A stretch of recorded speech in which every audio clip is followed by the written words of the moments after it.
Hello retro gamers and welcome to another episode of Retro Game on PC. This is going to be a pretty unconventional video, basically just sort of a, I don't want to say a vlog, but basically sort of like the NES video I released not too long ago where I basically get something broken and that's, retro related and basically try and fix it and make it great. Today we have this old computer that I won't sugarcoat, I found on the side of the road. It's currently council pickup where I live at the moment. If you don't know what that is, basically it's when the council just lets you put any old crap on the side of the road and they come and pick it up. So it's basically just like a bulk collection sort of thing. I always have a look around for old retro gaming goodness, I guess, since I did have a win a few years ago where someone found two Famicons and a Super Famicom for me on the side of the road, which work and I still use to this day. But so yeah, anyway, that's where I found this PC, and you may be wondering why. Why do you have this? Don't you already have a retro gaming PC? And yes, that is correct. I do have a Windows XP Acer, which is currently set up in my room, and that's great. Mostly for late 90s, early 2000s gaming. But because it is Windows XP, it doesn't really play DOS games natively. In fact, it doesn't at all. I actually need to have DOSBox installed on it. And since I'm a bit of a purist, I kind of want a computer that's running Windows 98, so then I can boot into DOS and, whatever. And that's just how I am. It doesn't really make a difference at the end of the day, but I also get a kick out of trying to fix these things. So, what is this computer? What does it have? Well, I don't know yet, but I'll tell you what I do know. It's running a Pentium III, which is still in there, if that focuses. You can sort of see on the stickers here, we've got a few clues, like for example, it does have a Sound Blaster sound card in it. The graphics card, although I'm not sure what model it is yet, it is like an ATI branded graphics card. It's got an Asus motherboard. It does have some RAM in there, yet again, not sure how much RAM, but that's something we'll soon find out. And unfortunately, it was missing the hard drive. That's something I did not realize when I picked it up off the side of the road. So yeah, I'll have to source a hard drive from somewhere. I think I've got a whole old 100 gigabyte lying around somewhere that still works. And I'll probably load up Windows 95 or Windows 98 on that, and once I get this thing working. So yeah, anything else I can say from this point of view? I'm sure there's something I can say, but anyway, let's plug it in and see if it works. Okay, so it's all plugged in via VGA into the monitor, and let me show you what happens when I turn it on. The good news is that it actually does turn on, by the way, but you'll see.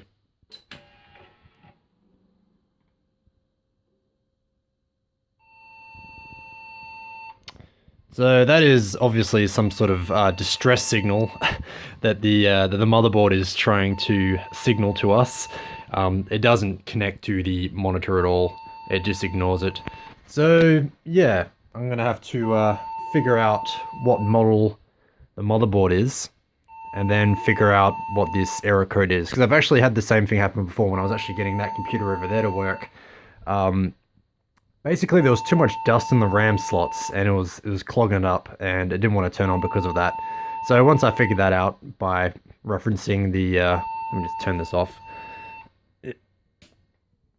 So once I figured out that was a problem by finding a manual online, I cleaned it out and it booted to the motherboard BIOS. And that is ultimately my goal for the moment, is to get it to boot to the BIOS of the motherboard, and make sure that all the hardware is registering with the motherboard. And yeah, so I'll now I'm gonna see if I can figure out what the model of the motherboard is, and we shall continue. Well, I definitely feel like I'm having deja vu. Watch this.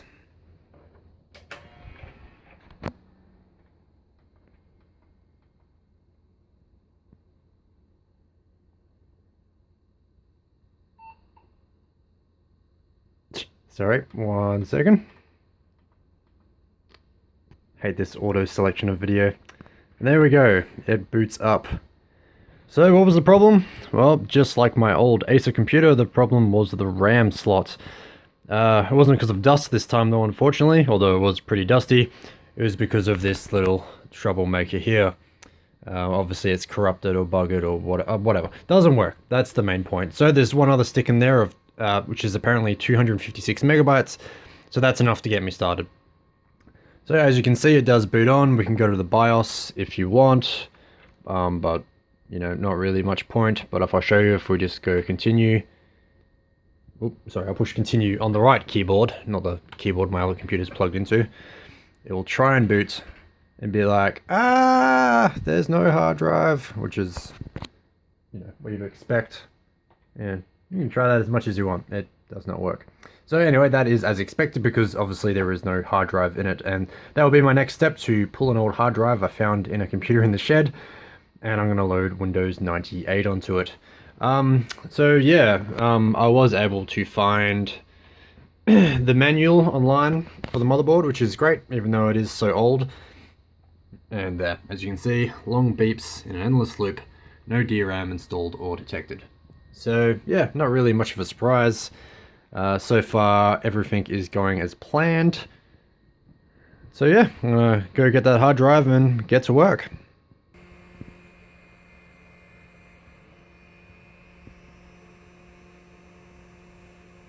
Cool, we are well on our way. I found a hard drive in the shed. So I'm gonna get this done because it probably won't be that interesting to watch, and I will report back soon. Well, this sure is a fun way to spend a Friday night. I don't know about you guys, but yeah. So this is just one thing I just wanted to add. I'm pretty happy it's actually formatting the hard drive because, well, it's frankly it's something I forgot to do when I pulled it out of that piece of crap. They had Windows Vista on it, God rest its soul, or maybe not. So yeah, I'm kind of glad it's formatting it. This part of the video is kind of pointless. Hopefully, by the time I come back, something more interesting will be happening. Well, it's been a long and arduous journey, but after the incredibly long disk formatting process, we are now up to this setup screen. So, welcome to Windows 98, everyone. Congratulations on fuck that up. Congratulations.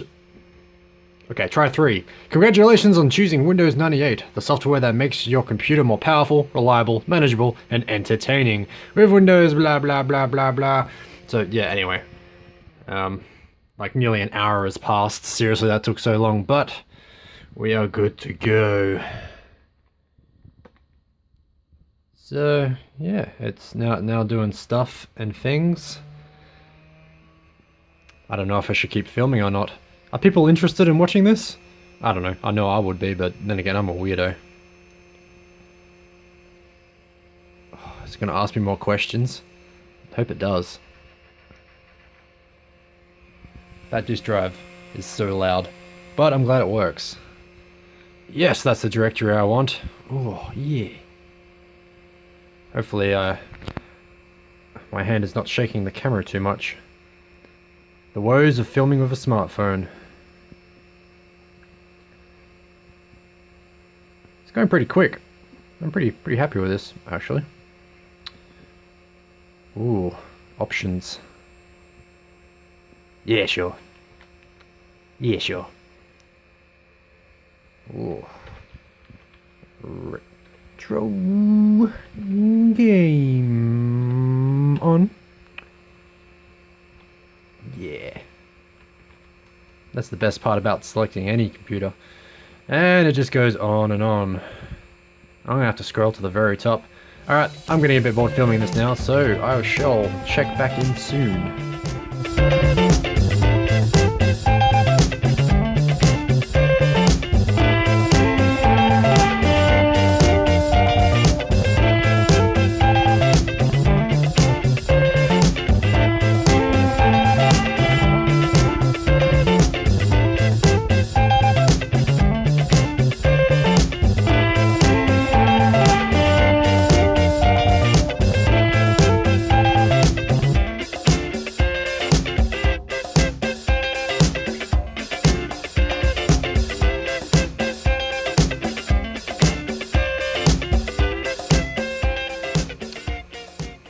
I'm sure this would be better with sound. I haven't even plugged in the in any speakers, or I don't know if the sound blaster is even configured to go yet, but There we have it. We have Windows 98 successfully running on the computer. I did find a mouse, but I actually need to reset the computer to use it because I plugged it in while it was still on. So I'm gonna do some other stuff. I'm gonna see if I can get sound working, get the mouse working, and then I am going to reinstall that graphics card. So here we are on day 2 of the Windows 98 build, log, or whatever you want to call it. I took a break last night because I've been doing it too long. But the first task for today is to basically burn some firmware onto a disk. The firmware included that I want to put on there is for the USB ports, in the hope that I can get flash drives working on there so I can put files on there easier, as well as some firmware for the graphics card and the sound card. I'm actually using my Windows XP computer to burn the disk because my main computer, while it has a DVD drive, I actually, a long time ago, I disconnected the disk drive in favor of another hard drive because I was out of SATA ports on my motherboard. So yeah, this is the next step onto a new day, and I guess the dude abides, doesn't he? Yeah, something like that. The dude abides, but only when he's in focus.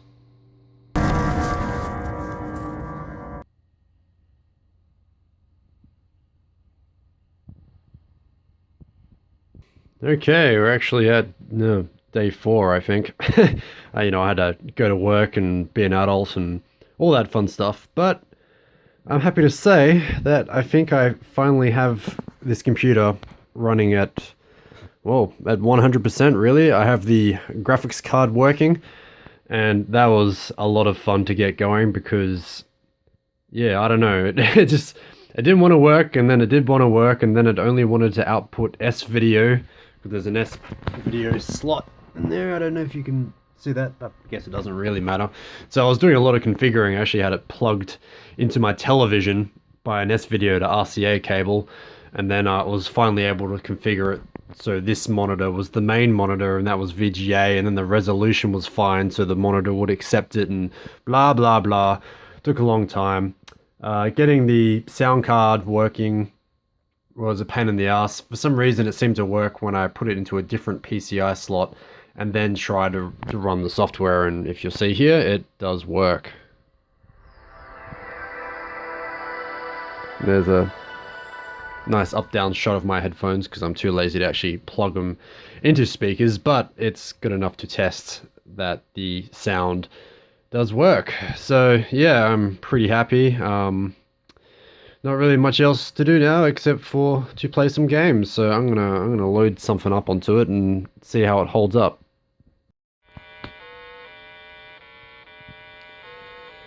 Well, as you can hear and as you can see, I got a DOS game working. As you can see, the sound's actually playing out of the motherboard, not the sound card. So I don't know why I bothered installing that, but whatever. We have DOS working natively, which is basically the main reason why I wanted this, because this can't do that. So let's ooh. Oh no, that killed it. Oh well, that's not really a shame because that sound was really jarring and loud, and it's like 11:30 at night, so probably for the best. I've actually just taken a minute now to actually read this, and it wants me to take a number from my code wheel and push enter, which I don't have. Which I'm guessing is some sort of anti-pirating device. So maybe we can try another DOS game that I found in my big old pile of PC games. Nope, doesn't like GTA either, apparently. Okay, it's kind of late and I'm tired. I think I'm gonna wrap up this video. Thank you so much for watching. I think what I've achieved to do, I have achieved, if you know what I mean. The computer is now running from the dusty husk that I pulled off the side of the road on, well, probably about 4 days ago, I guess. So, yeah, didn't really get any games running, but, one had a code wheel and Windows didn't like the other, so whatever. Each game has its own problem, which I do not feel like troubleshooting in this video. So, what's next? well, I'm going to basically integrate this in with the rest of my setup. It's not going to stay there in the middle of the floor forever. I basically want to put this computer where this one is now, and then move this to behind the monitors there. So hopefully I can fit it all in. From there, I basically need to get USB working on this properly. It's basically sort of the last thing that I need to do, because I won't be using this keyboard and mouse, unfortunately, even though this IBM keyboard is very nice. I love the blue keys. But it'll be using just my normal keyboard setup, which I use a splitter, and I'll actually need to buy another splitter because I'll have 3 computers to split between. But yeah, that's about it really. I will put all the specs of this computer into the description box down below if you're interested in that. At least all the specs I can figure out. There's still a couple of things on here I'm not sure about. Like, I'm not sure what this port is on the very bottom slot there. It's like a D9 port. I think it's D9. Yeah, D9. I think it might be a printer port, but it may be a data port. I don't know. I gotta figure it out. But yeah, that's pretty much it. Again, thank you so much for watching, and I'll catch you in the next video.